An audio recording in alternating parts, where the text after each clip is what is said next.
As I was just explaining regarding regulation, is no matter how good-hearted it is or what the need of it is, it does cause more restriction and less freedom. The best way to create more change is through consumer demand and people's choices. When it comes to less freedom in the world, and if we actually look into the future of us having less and less regulations, less and less restrictions on people's free will and so on, a lot of people would be like, oh, it would be rampant, it would be chaos, if we didn't have rules and regulations. And also you're talking about, you're judging people's awareness, where they are, where what's going on in the world and so on.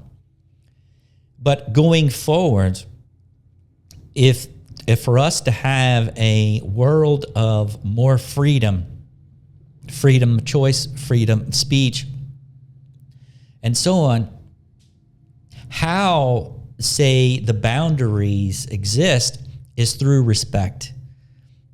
And that's the reason why this topic has to do, respect must exist. Respecting people's free will, respecting people as a being of a human on earth,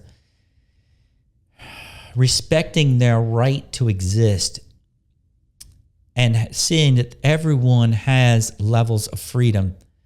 Right now, this is really playing out in the world where there's so much constriction, there's genocide, there's people being killed over, who and what they are and so on.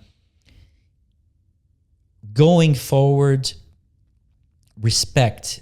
We must, as a collective of humanity on earth, must integrate more and more respect for one another, respect for life, say the life of other plants, animals, respect for the earth itself, not taking advantage of, say, the earth or power over others, but being more as a equal, say, individual with one another.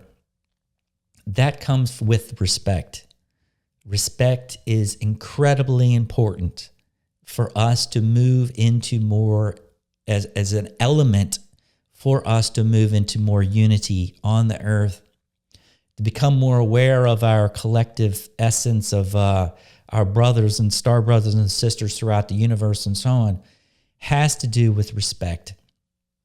So I ask you all to observe yourself during these times of major change, because over these next coming weeks, months, years, it's going to be a lot of crazy, wild stuff going on. And sit back and always keep in the back of your mind, and when you ask yourself, how are we going to move forward as a collective? How are we going to move out of this dualistic game that we're currently in? It's one of the, again, essential elements that is going to assist us with building that bridge of more unity within our collective self is with respect. Respect is essential. So this respect that I'm talking about is not going to come through more rules, more regulation. It's going to come through honoring and respecting people's free will. Free will to choose what happens to their physical bodies. Free will to choose and speak and get information how they wish. It's essential. So keep in mind how important respect is during these times of change.